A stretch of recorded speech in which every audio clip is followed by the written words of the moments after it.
हरे हरे कृष्ण कृष्ण कृष्ण हरे हरे हरे राम राम राम हरे हरे हरे कृष्ण कृष्ण कृष्ण हरे हरे हरे राम राम राम हरे हरे हरे कृष्ण कृष्ण कृष्ण हरे हरे हरे राम राम राम हरे हरे हरे कृष्ण कृष्ण कृष्ण हरे हरे पुंडलिक वरदे हरि विठ्ठल श्री गुरु ज्ञानदेव तुकाराम पंढरीनाथ भगवान की जय।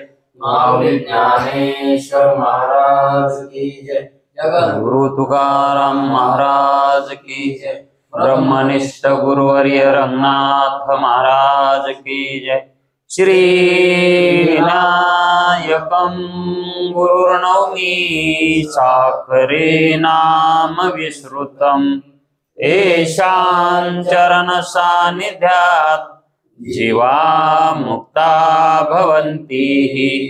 साखरे वंश विख्यातं ज्ञानदान परायणं विनायकं गुरुर्वन्दे भवबन्धविमुक्तये श्रीरङ्गनाथं गुरुराजवर्यं मुमुक्षूणां ज्ञानदानेकदक्षं प्रभावती क्षेत्रनिवासिनं नमामि वेदान्तविदां वरिष्ठं पुण्डलीकवरदे हरिविठ्ठल श्री गुरु ज्ञानदेव तुकाराम पंढरीनाथ भगवान की जय।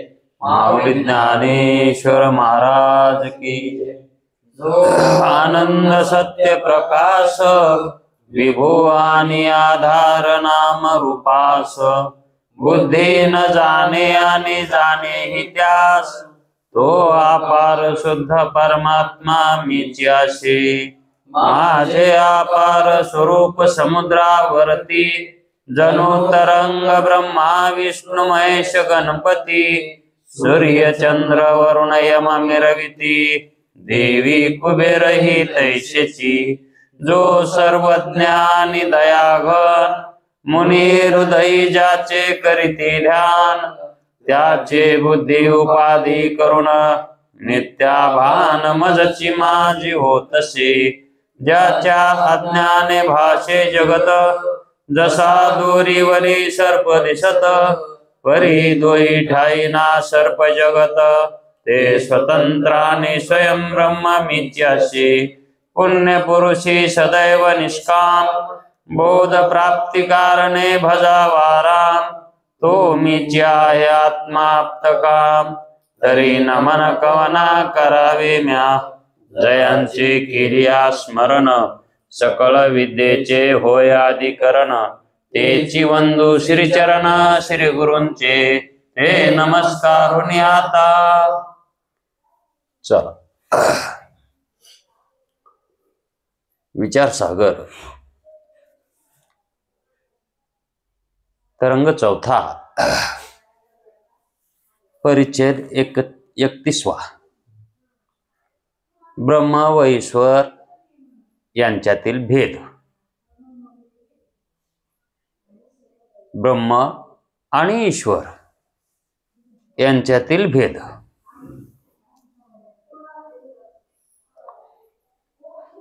वास्तविक पाहता ब्रह्म आणि ईश्वर यांच्यामध्ये मानला तर भेदही मानावा लागतो आणि विचार दृष्टीनं यांच्यात अभेदी आहे।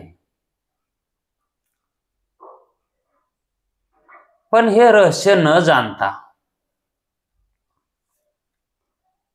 जो ग्रंथकाराचं मनोगत न जाणता तो कोण्या पद्धतीनं आपणाला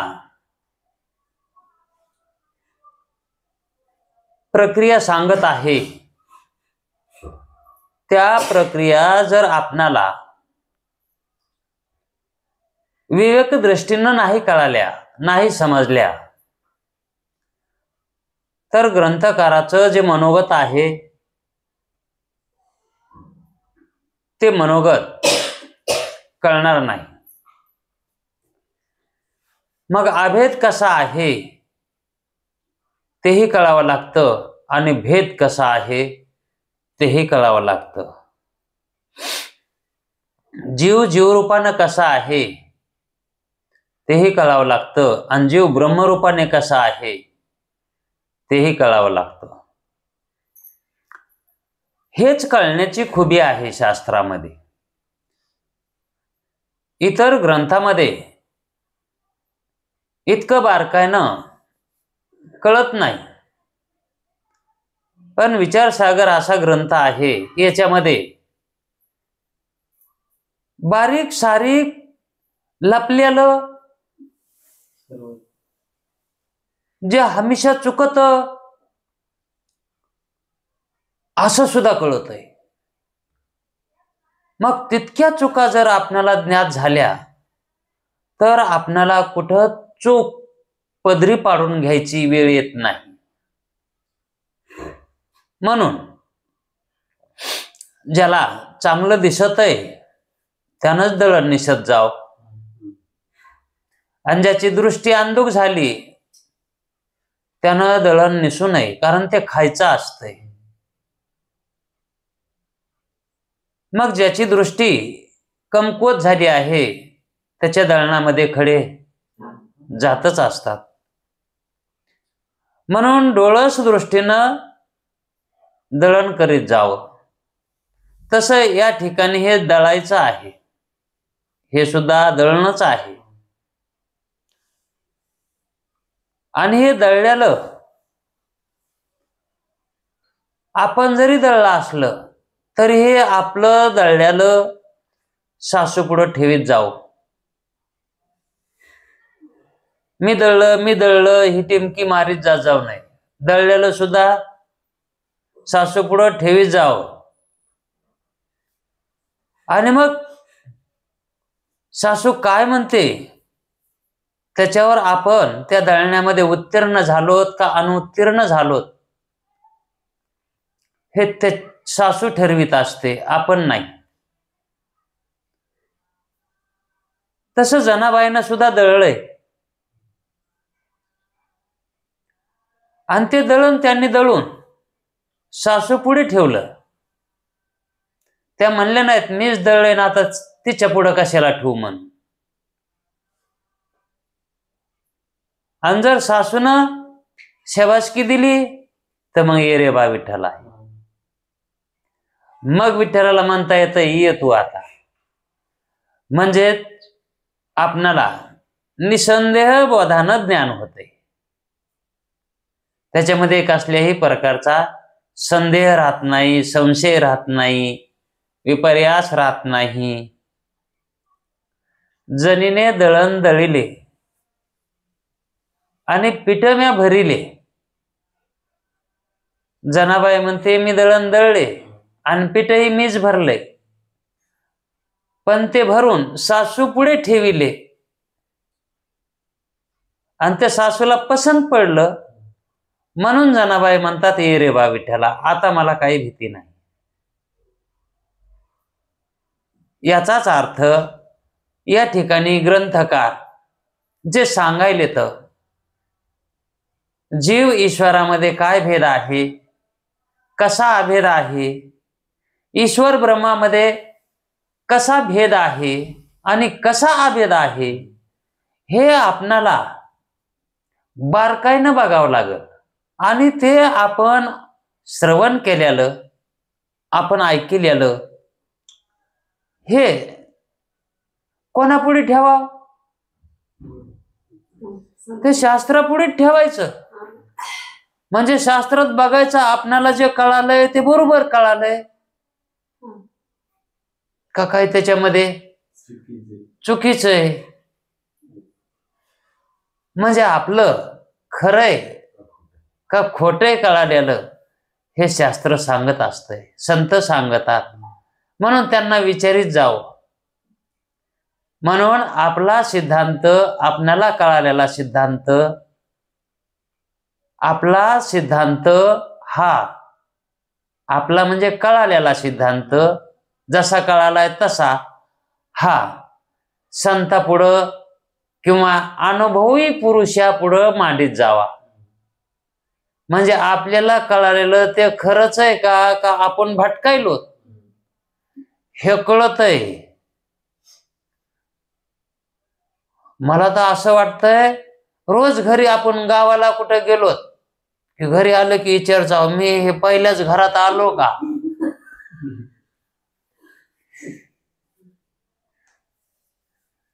हे मनालाच विचार जाव. कधी कधी हुटकतात बर का घर. ज्याला येताना रस्ता सगळा लागतंय का चालायला. हा तर मला गंमत सांगितली असून कसं हुटकत आहे ते. आम्ही बाळापूरला शिकायला होतो आणि पोलीस क्वार्टर मला राहत होतो. तर पोलीस क्वार्टरचे सगळे घर सारखेच असायचे, काहीच फरक नाही, सगळे घर सारखे. आणि आमच्या शेजारी एक मुसलमान राहत होता, पोलीसच.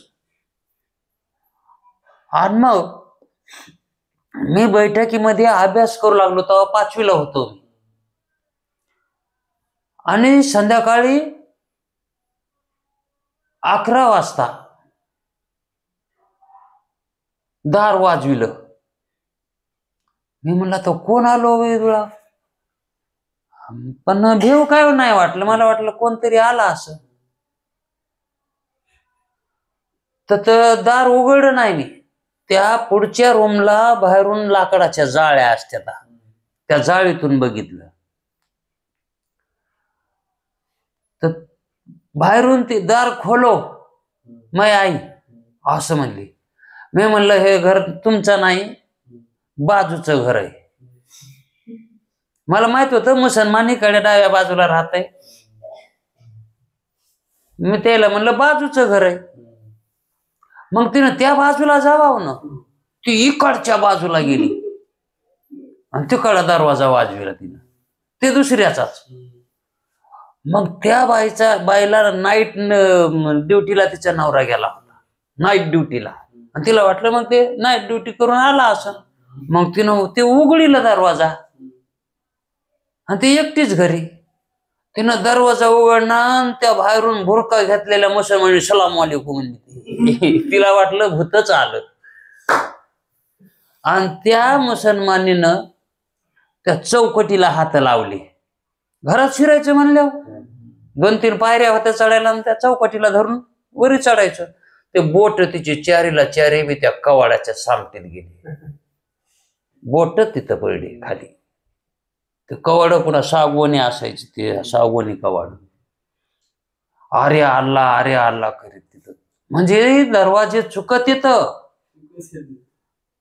तसा आपणाला बोध झालेलाही चुकतो कधी कधी. म्हणून आपली उलट तपासणी घेत जावी. गणितामध्ये पडताळा असतो. गणित बरोबर आलंय का नाही आलं तर पडताळा केला की तवाच लक्षात येते बरोबर आलंय का नाही म्हणून. तसं या ठिकाणी जीव आणि ईश्वरामध्ये अभेदी सांगतंय शास्त्र. मग अभेद आहे तर परमार्थ करायची काय गरज आहे, सत्कर्म उपासना करायची काय गरज आहे. आणि वेद सत्कर्म उपासना सांगतो, मग भेद आहे म्हणूनच सांगतो. आणि पुन्हा इकडं तर म्हणतं शास्त्र म्हणतं जीव हा ईश्वर स्वरूपच आहे आणि ईश्वर ब्रह्मरूपच आहे. हे काय गोष्टी आहेत, ह्या गोष्टी बारकाईनं ऐकल्याशिवाय कळत नाही. रमून चरलं की पोट भरत असतं जनावराचं, रमून चरल्यावर. आणि इथं एक घास तिथं एक घास, असे घास खात खात जर गेले तर त्याचं काही पोट भरत नाही. म्हणून एका जाग्यावर रमून चरावं, मग तिथं पोट भरत असतंय. तसं या ठिकाणी जे आपण शास्त्र ऐकायलो ते शास्त्र सुरुवातीपासून शेवटपर्यंत मन लावून ऐकावं, म्हणजे रमून चारावं, म्हणजे सगळं कळत आहे. मग आता या ठिकाणी जी शिष्यानं शंका केलेली होती त्या शंकेला धरूनच हे प्रतिपादन चालू आहे. ब्रह्मा आणि ईश्वर यांच्यात भेद आहे, पण तो कसा आहे, कुठे आहे?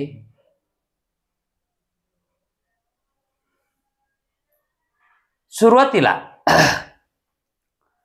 ब्रह्मा आणि ईश्वर यांच्यात थोडासा भेद आहे म्हटलंय. किती? थोडा भेद आहे. आता थोडा म्हणजे किती काय सांगितलं नाही, पण ते थोडा कशाला म्हणलेत ते पहा. तो स्पष्ट करून सांगणे आवश्यक आहे. बहुतेक लोकांचा ब्रह्मा आणि ईश्वर ही एकच आहेत. बहुतेक लोकांचा म्हणजे बऱ्याच लोकांचा, काही सोडले तर असा अर्थ, काही सोडले तर, बोटाव मोजण्या इतके सोडले तर, असे सोडून मग बाकीचे उरलेले ते सगळेच, त्या लोकांचा ब्रह्मा आणि ईश्वर हे एकच आहेत असा समज आहे. आणि याच समजुतीने शिष्याला तरी ही समजूत झालेली की ईश्वर आणि ब्रह्म हे एकच आहेत. त्यानं एक आहेत हे त्याचं म्हणणं चांगलं आहे. उलट कसं आहे? योग्य आहे.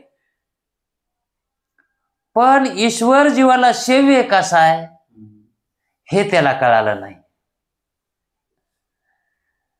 मग ही शंका धरून ग्रंथकार इथं तोच विषय सांगायलेत. जीव ब्रह्माच्या एकतेविषयी शंका केलेली आहे.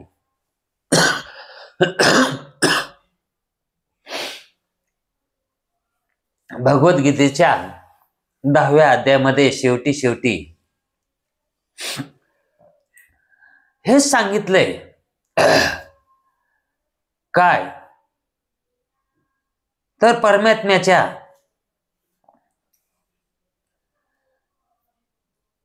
एका अंशावर, परमात्म्याच्या, आता परमात्मा म्हणजे ब्रह्मतत्व, या परमात्म्याच्या एका अंशावर जगत असल्याचे सांगितलेले आहे. जगत किती आहे आणि कुठे आहे तर परमात्म्याच्या एका अंशावर आहे.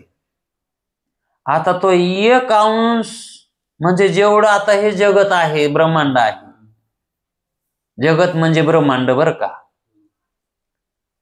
आणि सृष्टी म्हणजे ही पृथ्वी, आणि ब्रह्मांडामध्ये सगळंच येतंय. मग हे परमात्म्याच्या एका अंशावर ब्रह्मांड आहे. आणि जेवढं ब्रह्मांड आहे का तेवढीच माया आहे, आणि जेवढी माया आहे का तेवढाच ईश्वर आहे. आणि मग बाकीच राहिलेलं काय? तो परमात्मा, ब्रह्म. मग हे परमात्म्याचं व्यापक स्वरूप आहे. परमात्मा कसा आहे? म्हणजे अगणित आहे, त्याचं गणित लावता येत नाही. आणि ब्रह्मांडाचं गणित लावता येतंय ते दृश्य भावाला आहे.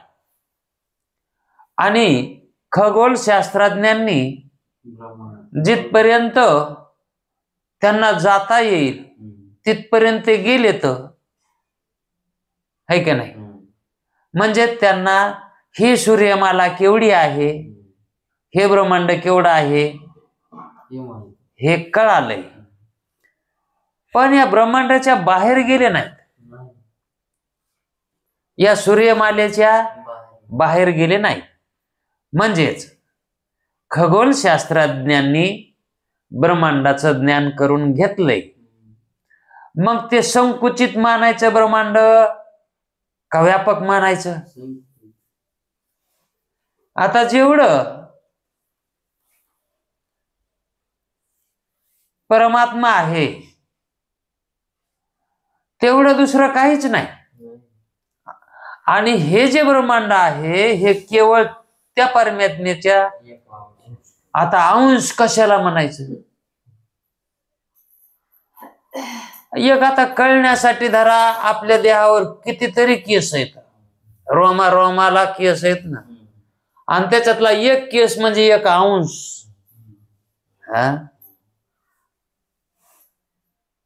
तस पुराणामध्येही वर्णन केलंय की त्याचा एका रोमावर हे जगत बसलेलं आहे म्हणून. परमात्म्याच्या एका रोमावर बसलेलं आहे, रोमावर आहे, पुन्हा केसावर. म्हणजेच अंशीचा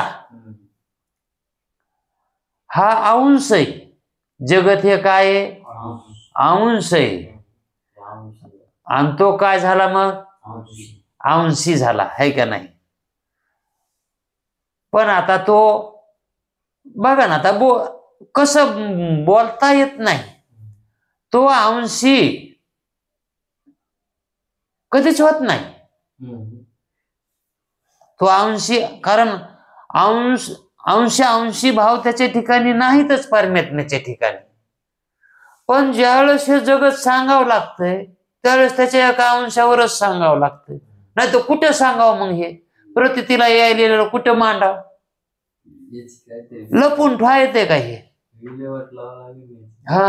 मग काहीतरी ठिकाण सांगावं लागतंय, मग त्याच्या अंशावर सांगावं लागतंय. मग त्याचा अंश हा त्याच्यापेक्षा किती पटीनं लहान? त्याच्यापेक्षा. तिथं ते सांगता येत नाही. फक्त अंशात म्हणजे काहीतरी उग नकळत भागावर जगत आहे हे म्हणणं साहजिक आहे. नकळत. आणि ते सगळं तसं मानित नाही तर काही जे आजातवादी ते म्हणतात नाहीच, जगतच नाही म्हणतात. पण आता त्याचा अधिकार आहे, मोठे लोक आहेत ते.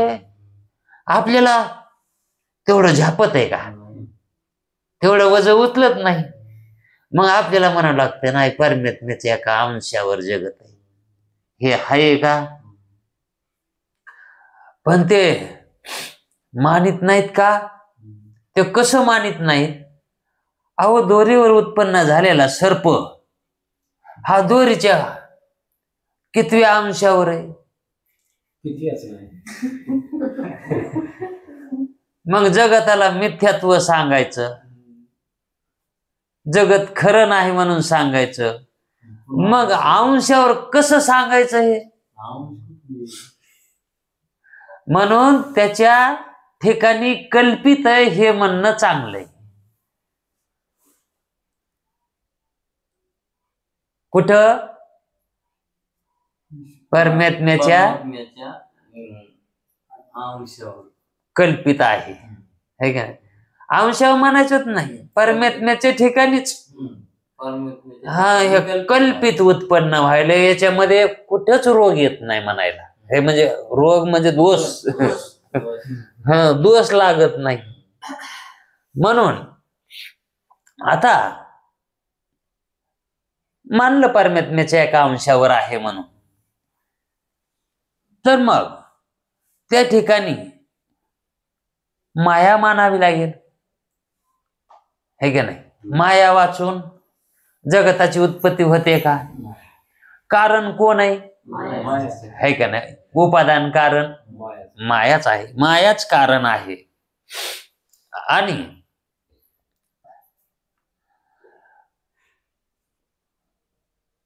म्हणून तीही परमात्म्याच्या एका अंशावरच मानावी लागेल. माया सुद्धा कशी मानावं लागल? त्याच्या ठिकाणी कल्पित. हा, ती पण परमात्म्याच्या एका अंशावरच आहे आणि तीच उपादान कारण म्हणून आहे जगताला. अर्थात मायापेक्षा परमात्म्याची व्याप्ती जास्त आहे. ह्या बोलण्यावरून कसं कळायले आता? मायापेक्षा परमात्म्याची व्याप्ती जास्त आहे. आता समजुती करता परमात्म्याची व्याप्ती कशी मानायची? तर निरपेक्षिक मानायची. निरपेक्षिक म्हणजे काही अशी अपेक्षा करता येत नाही की ते एवढे म्हणून सांगता येत नाही. मग कशी अपेक्षा करा? त्याचा अंदाज लावता. हा, म्हणजे परमात्मा केवढा आहे हे कोण्या गणितात बसतंय का? व्यापक आहे इतकं म्हणा येतंय, पण किती व्यापक आहे सांगता येत नाही. अहो, व्यापक म्हणण्यातच पुन्हा प्रश्न विचारित नसतात. सर्व काय ते व्यापक म्हणलं की सर्व काय आहे. हा किती व्यापक अहो, व्यापक म्हणजे किती? त्याच्या पुढे व्यापकच. व्यापक. हा, पुढे उत्तर नाही. कुठवर हे सांगता येत नाही म्हणून त्याला व्यापक म्हणायचं. मग त्या व्यापकाला निरपेक्षिक व्यापकता म्हणतात. आणि मायेची सापेक्षिक व्यापकता. आता माया बी मोठीच आहे, ती काही लहान नाही. आपल्याला आपल्या घराहून आपलं गाव मोठंच आहे ना. आपल्या घराहून गाव मोठंच आहे ना. तसं माया हे सुद्धा कशी आहे?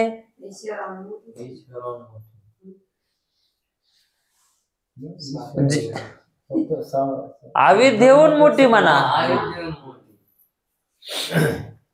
पण ती पण व्यापकच मानावं लागल. व्यापक म्हणजे त्याच्या व्यापकतेसारखीची व्यापकता मानायची का? हा, तर तिची सापेक्षिक व्यापकता आहे. सापेक्षिक गणित करण्या जोगी आहे, हे का नाही? म्हणजेच जेवढं ब्रह्मांड आहे तेवढी माया आहे. आणि परमात्मा त्याच्या पोटामध्ये असे कितीक ब्रह्मांड आहेत मन आपण काय बघितले नाही तर, पण म्हणते तर हा अभंग आहे.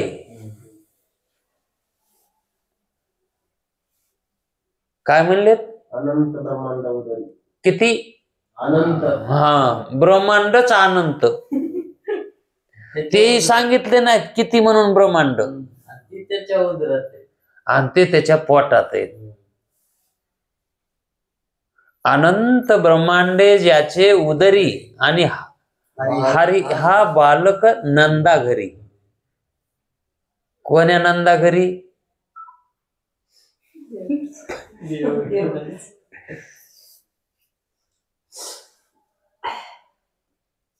हे जे जगत आहे आणि या जगतामध्ये जे येतात ते सासूरवासीन असतात. आणि सासूरवास जास्त कोणाचा असतो? ननंदाचा असतो. म्हणून हे आपण कोणाच्या घरी आलो? ननंद कोण आहे? ही अविद्या माया ह्या नंदा येतात, बर का? पण त्या अभंगात ननंद कोण सांगितली? नंद कोण? नंद राजा सांगितलाय.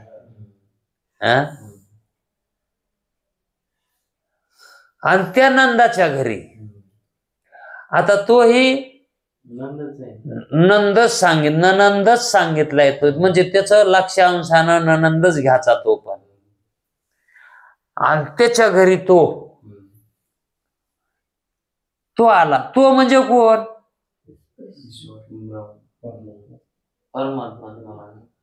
परमात्मा.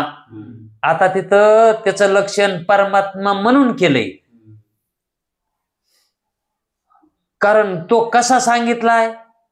अनंत अनंत ब्रह्मांडे ज्याच्या उदरी, म्हणजे त्याचं किती व्यापक स्वरूप सांगितलंय, म्हणजे तो परमात्मा सांगितलाय. आणि तोच परमात्मा म्हणजे ते ब्रह्म कुठे अडकलंय? नंदाच्या घरी. मग तो परमात्मा इतकुसाही आहे आणि एवढा मोठाही आहे. मग त्याला स्थूल म्हणू की सूक्ष्म रे?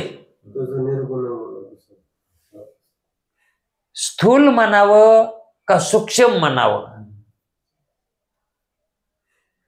पण स्थूल सूक्ष्म योकू गोविंदुरे, ते फक्त गोविंद आहे एवढं मात्र खरं. ते स्थूल असो सूक्ष्म, तो सगुण असो की निर्गुण असो, तो एक आहे. हा अभेदातला सिद्धांत आहे. इथं अभेद जाणायचा आहे. पण आता आपल्याला इथं जे सापेक्षिक मायेची लक्षणं सांगितली इथं, ती कशी आहे? सापेक्षिक आहे. कारण तिची आपणाला संक्षेप रूपानं तिची व्याप्ती कळती की इथपर्यंत आहे म्हणून. आणि अशी नावे काही पदार्थावर व्याप्ती असून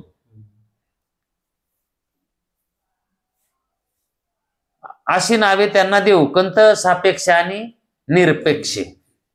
म्हणजे ब्रह्माला निरपेक्ष आणि मायेला सापेक्ष, म्हणजे सापेक्षता आणि निरपेक्षता, अशी त्या दोघांना आपण असे नाव देऊ म्हणले.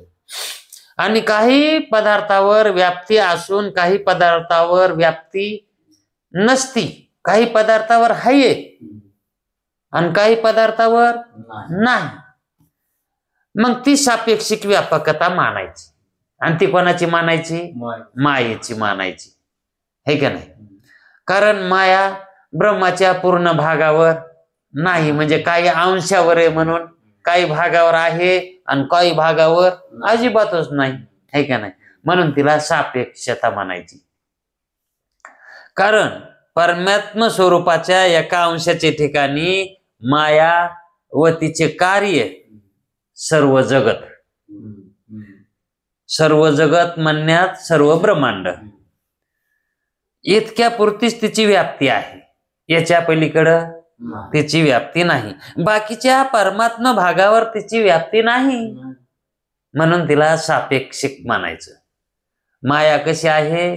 सापेक्ष व्यापक आहे. आणि ब्रह्म कसं आहे? निरपेक्ष व्यापक आहे, हे का नाही?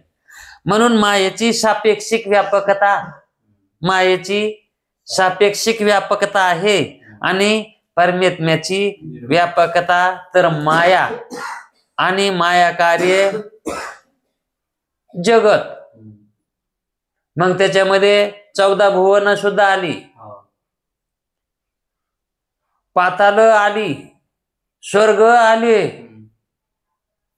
ते पहिले एकच स्वर्ग सांगित होते हो, आता 21 स्वर्ग सांगायले, तर ते काय भानगड मला कळालं नाही अजून. 21 स्वर्ग सांगतात कोणी कोणी. आणि माऊली तर म्हणले 21 स्वर्ग सिद्ध होत नाही. आता हे कुठून येईन 21 आणलेत मला ठाव. अशी ही चतुर्दश भुवन जी आहेत, म्हणजे 14 भुवन, सप्त पाताळ, ही एवढं मिळून हे मायाचं कार्य मानायचं. हे माया एवढी व्यालेली आहे, या सर्वांस व्याप्त करून शिल्लक आहे. परमात्म्याच्या व्याप्तीने अमुक एक सोडले आहे असे मुळीच नाही. या सर्वांस व्याप्त करून शिल्लक आहे. परमात्म्याच्या व्याप्तीने अमुक एक सोडले आहे असे मुळीच नाही. म्हणजे परमात्मा हा सर्व ठिकाणी आहे. त्यानं काय सोडलंय आणि काय धरलंय असं नाही. पण मायानं काय धरलंय काय सोडलंय आणि काय धरलंय. म्हणून परमेत्म्याची व्यापकता निरपेक्ष मानावी लागेल. या दोन व्यापकतेत मायाच्या सापेक्षिक व्यापकतेपेक्षा ब्रह्माची निरपेक्षिक व्यापकता ही श्रेष्ठच मानावी लागेल. सापेक्षिक व्यापकतेपेक्षा निरपेक्ष व्यापकता कशी मानावी लागेल? श्रेष्ठ मानावी लागेल. आणि मायेची सापेक्षिक व्यापकता मग त्या मानानं आता परमेत्म्याची श्रेष्ठ आणि मायेची निकृष्ट. त्याला विरोधी अर्थ शब्द कोणता आहे का नाही? मग मायेची निकृष्ट व्यापकता झाली आणि ब्रह्माची परमेत्म्याची श्रेष्ठ व्यापकता झाली आहे का नाही? कारण ती निरपेक्ष आहे आणि मायेची सापेक्ष आहे. हे कोणालाही लक्षात येईल. आता हे असं कोणाच्याही लक्षात येईल ना, निकृष्ट कोण आहे आणि उत्कृष्ट कोण आहे. तर मग शुद्ध ब्रह्म निरपेक्षिक व्यापकवान आहे. आता ठरलं का नाही? मग श्रेष्ठ आणि त्याच शुद्ध ब्रह्माशी सापेक्षिक व्यापक साबास मायाचा संबंध मानला म्हणजे तोच ईश्वर. आता ईश्वर कुठे व्हायलाय? आता ईश्वराचा जन्म व्हायलाय बर का. निरपेक्ष व्यापक असणार ब्रह्म आहे आणि जेवढ्या भागामध्ये माया आहे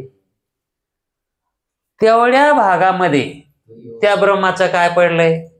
आभास पडला है का नाही? आणि तोच ईश्वर है का नाही? मग साबास मायाचा संबंध मानला म्हणजे तोच ईश्वर. आता माया साभास, त्या आभासासहित माया. साभास मायेमध्ये आणि तो आभास कुणाचा पडलाय? ब्रह्माचा पडलाय. मग त्या मायामध्ये जो आभास पडलाय तो ईश्वर. आता आभासच ईश्वर मानावं लागेल का नाही? पण कशात? मायेत. हे लक्षात ठेवा. तो ईश्वर निकृष्ट म्हणजे सापेक्षिक व्यापक अशा मायेने युक्त आहे. आता तो ईश्वर कशाने युक्त झाला? कशा मायेनं? सापेक्षिक आणि निकृष्ट. सापेक्षिक आणि निकृष्ट या अशा लक्षणाने युक्त जी माया आहे त्या लक्षणाने युक्त ईश्वर त्याच्यामध्ये मानावा लागेल है का नाही? म्हणजे त्याचा जो आभास पडलाय ब्रह्मचा आहे त्यांनाचा त्या निकृष्ट असणाऱ्या मायेमध्ये है का नाही? मग तो आभास सुद्धा कसा झाला? हा. आता हे म्हणायला तर तसं आपल्याला ते म्हणावं लागेल ना. आपल्याला म्हणू वाट ना हो जी रेटानं तसं. आता ईश्वराला कसं निकृष्ट म्हणावं? हा. पण आता खरं काढायचं म्हणल्यावर है का नाही? म्हणून शुद्ध ब्रह्मापेक्षा निकृष्ट झाला ईश्वरचा आभास. शुद्ध ब्रह्मापेक्षा निकृष्ट झाला आणि ईश्वर तत्वात निरपेक्षिक व्यापक ब्रह्म आहे. शुद्ध तत्वात निरपेक्ष ब्रह्म आहे आणि शुद्ध आहे, परंतु ते साबास मायेने युक्त आहे. जेवढं मायेमध्ये पडलेलं आहे ते कसं आहे? हा. मग तितकं जे चैतन्य आहे त्याच्यात मायेत पडलेलं, म्हणून ते निकृष्ट सत्तावान मानावंच लागेल. त्याला सत्ता कुठली आहे का नाही? म्हणजे चांगली चांगली जमीन ती माथ्यावर तशीच राहिली आणि ही इकडं नुसती बटबट करणारी चोपण आहे का नाही, ती ईश्वराला आली. म्हणून निकृष्ट सत्तावान आहे कोण? ईश्वर. यांनी एक दृष्टांत दिलाय. कसं? एकाचा बंधू हा चांगला होता, दोघं भाऊ होते, पण दोघं बी चांगले होते, पण आता दोघांचे लग्न झाले. कशामुळे दृष्टांत कळाला का? ईश्वराला निकृष्टपणा काय आलाय? हा, एवढा चांगला असताना, चांगलाच आहे ना ईश्वर, आता जीवाचा देव आहे ना ते, जीवाचा. हो, आणि त्याला इथं निकृष्टपणा शास्त्रकार सांगायले, तर त्याच्यावर दृष्टांत सांगायलेत ग्रंथकार की दोघं भाऊ आणि दोघांचे लग्न झाले, पण दोघं भाऊ चांगले, भाऊ चांगले, ते दोघं बी कसे तर स्वभावाला हा एकदम चांगले, पण एकाची बायको जरा कजाग होती. एकाची बायको कजाग म्हणजे हा नुसतं 12 खडीतलं पहिलं अक्षर कै न, नुसतं क जरी म्हणलं तरी ती जॅक लावी, त्याला म्हणतात कजाक. कला सुद्धा जॅक लावणारी, टांगणारी, म्हणजे बोलून येणारी कजाक. अशी त्याची बायको जरा भांडकोदळ. मग कोणी काय कार्यक्रम करायचा असला, पट्टी मागायला गेले की मग ते तिच्या नवऱ्याला मागायचे, पट्टी आली तुम्हाला इतकी इतकी द्यावा लागती. ते म्हणायचं माझ्या हातात काय नाही बाबा, आमच्या माणसाला म्हणा. आता मग ते माणसाकडे गेले की मग ते कजाक, गला जाकतला कशाची पटी, हा, म्हणजे ती कोणालाच बोलू देत नव्हती. हा, म्हणून आता ते दुसरा भाऊ होता, त्याला लोक म्हणायचे बाबा, मग ते व्हायला निघाले. ते का एका जागी राहतं का तसं काम? ते व्हायला निघाले, आणि मग लोक त्याला विचारू लागले किंवा तुम्ही इतके चांगले भाऊ असताना व्हायला का म्हणून राहिला? तर अरे एकीची मूठ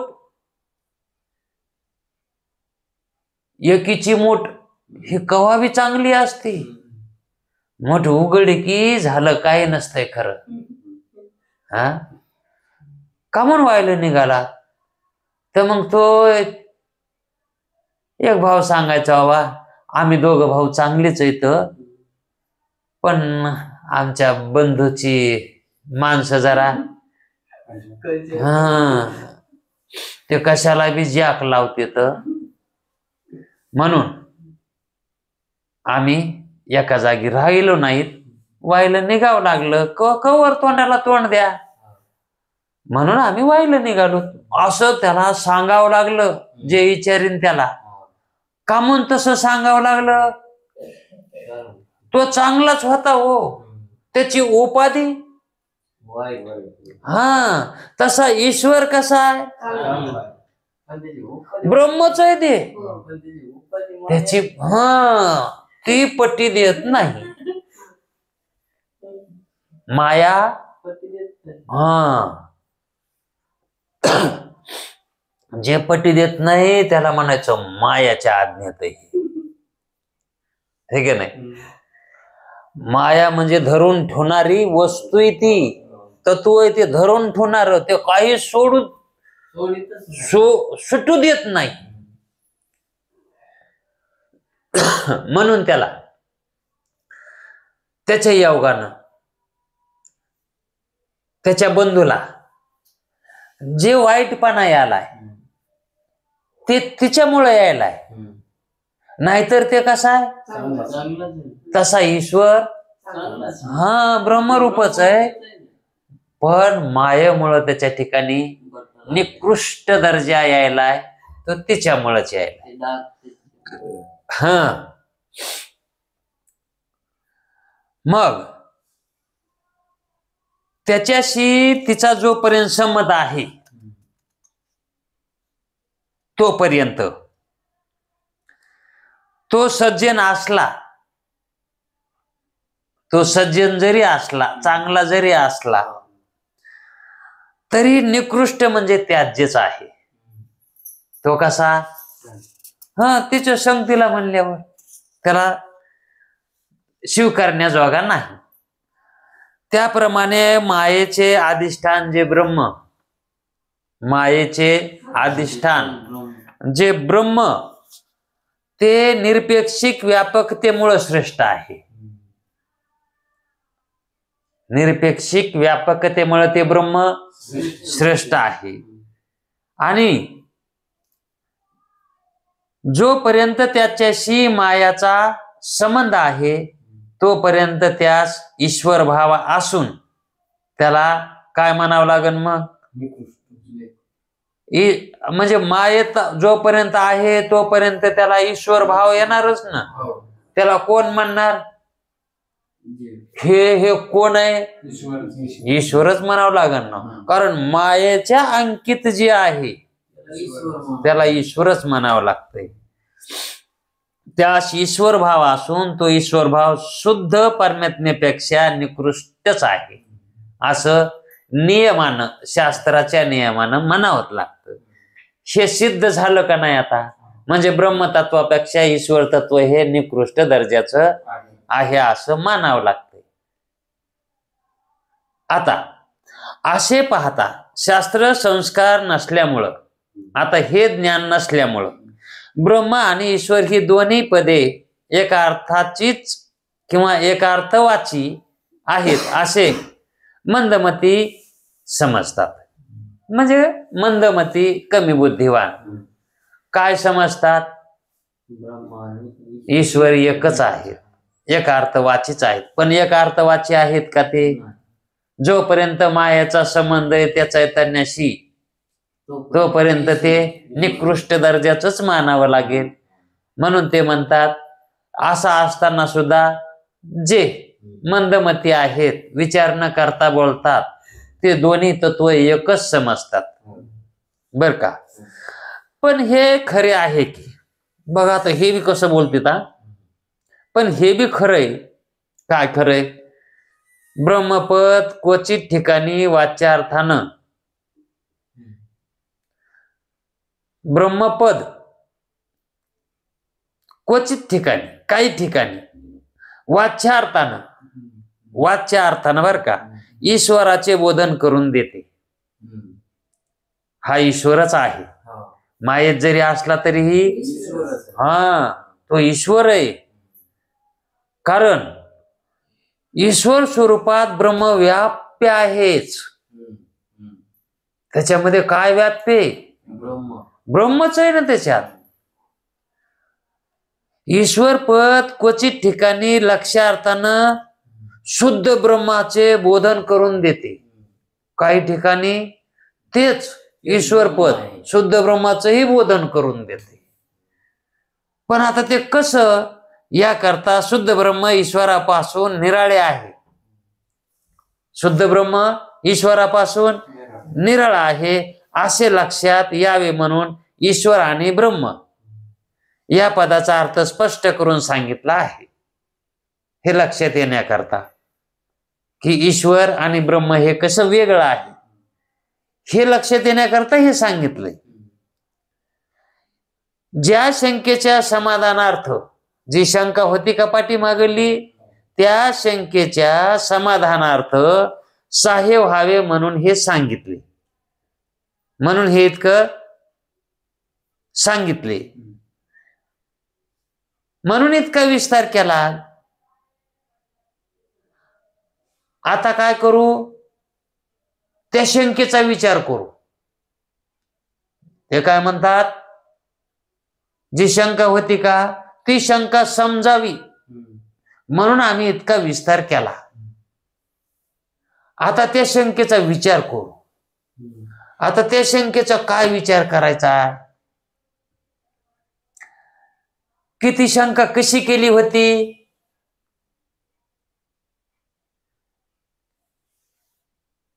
जर वेदाने कर्म आणि उपासना ह्या प्रतिपादन केल्या आहेत,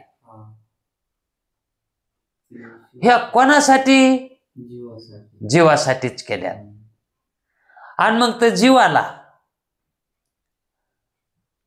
ज्याची उपासना करायची तो ईश्वर सांगितलाय.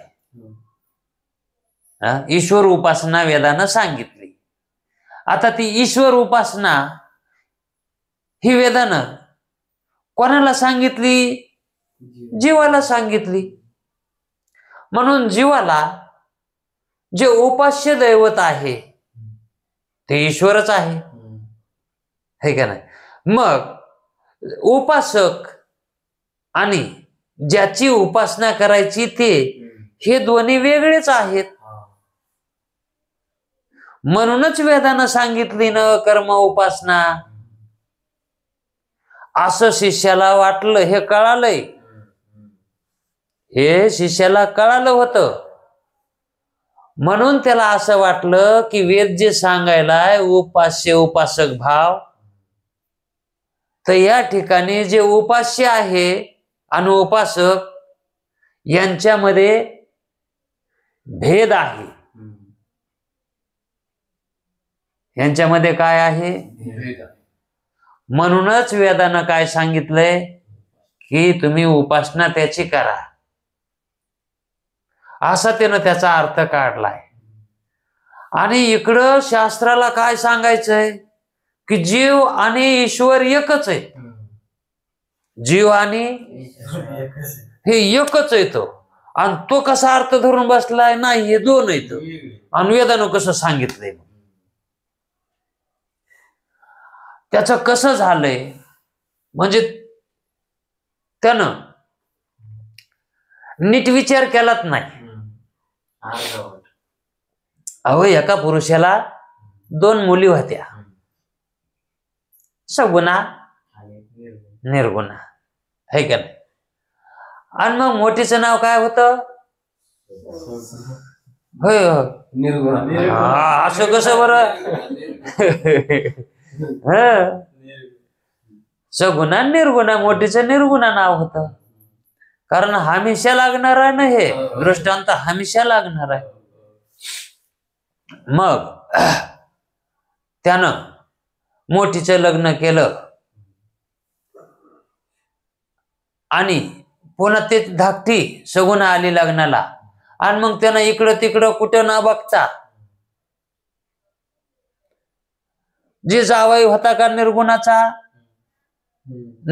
नवरा, त्याच्याच भावाला दिली. कोण? आता त्या दोघी कोण झाल्या? आहे का नाही? एकाच घरी झाल्या का नाही? त्या एकाच घरी झाल्या ना त्या. पण त्याच्या देराचं जमलं. कोणाचं? त्या दोघीच्या देरायचं. म्हणजे 3 भाऊ होते ती. आता त्याला केली दुसरीकडेच कुठली तरी. पण आता ह्या 2 जावायला आयर, 2 जावायला आयर दोघांना न्यावा लागन का एकट्यानंच न्यावा लागन? एकट्याच्याच येत ना ते दोन्ही, है का नाही? आणि लगन एकाच घरी, आणि दोघाला आयर. का म्हणून दोघाला? 2 मुलीत ना तिथं दिलेल्या, आणि दोन्ही जावई भाऊच येत. मग त्यानं ज्या वेळेस आयर घेतला त्यावेळेस त्याच्या जावायला घातला. मग त्या ठिकाणी जे नियमानं संसाराच्या धर्माप्रमाणे त्याला वाटू लागलं एका आयरावर धकाव. त्याला वाटू लागलं एका आयरावरच, कारण एकाच घरी लग्न आहे म्हणून. संसाराचा नियम, तो नियम कुठला आहे? मग त्यानं दोघाला बी आयर घेतला. आणि दोघाला आयर घेऊन एकाच घरी गेला. कारण दोघीचं कसं आहे, घर एकच आहे. आता घर एकच आहे आणि त्या दोघाला आहेर घातलाय, मग आता एकानंच घेतलाय. हा, त्या दोन्ही मुली त्याच्याच आहेत आणि त्या दोन्ही मुलीचे पती भाऊ भाऊच आहेत आणि ते ह्या मुलीच्या बापाचे जावई आहे का नाही. आणि बाप मातर सासरा मानणारा मुलीचा बाप एकच आहे ना. तसं ब्रह्म चैतन्य आणि दोन उपाध्या आहेत, अविद्या माया आहे का नाही. मग ह्या दोन उपाध्या आणि या दोन उपाध्याला लागणारे जे चैतन्य त्याच्यात पडलेलं आभास जे आहेत ते वेगवेगळे मानायचे का एकच मानायचे. आहेर घेणारा एक आहे हो, आहेर आणणारा हा, पण जावाई हा, कारण मुली हा म्हणून दोन जावाई आहेत ना, है का नाही. मग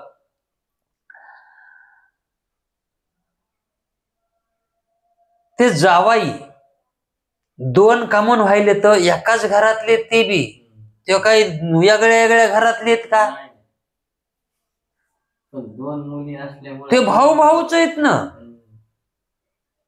ते जावाई कसे येत आणि मग ते काही वेगळे आहेत का, एका जागीचे आहेत पुन्हा. आता ते दोघं बी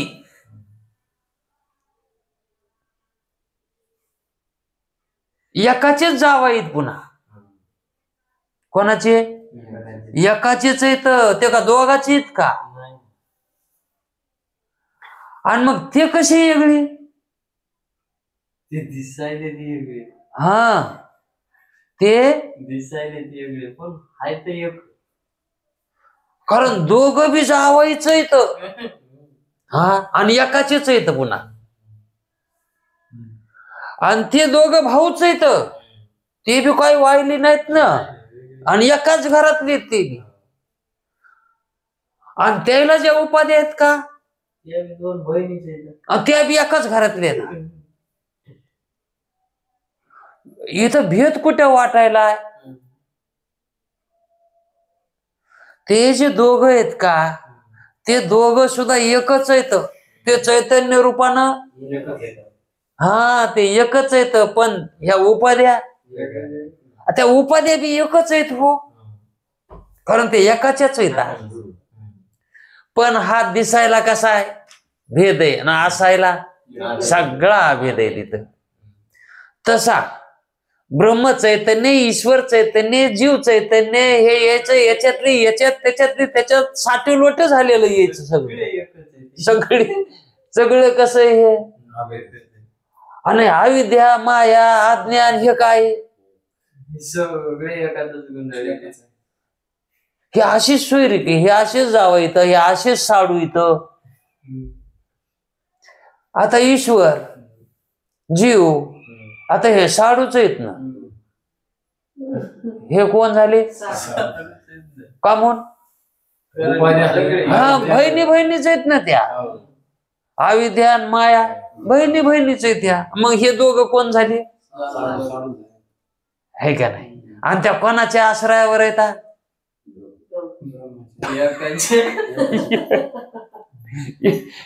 एकाच्याच आश्रयावर येते. त्याला अधिष्ठान ब्रह्म चैतन्यच आहे का नाही.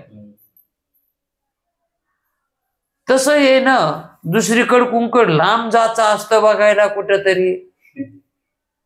हे ना इथली तर त्याला कोणी मिळत नसतच ना दुसरीकडे कुठं. अविद्या नसत ना माया नसत.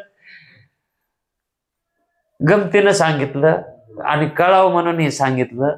टाइम थोडासा शिल्लक होता म्हणून. आता वाजली तर कुंडली वरदे हरी विठ्ठल. ज्ञानदेव तुकाराम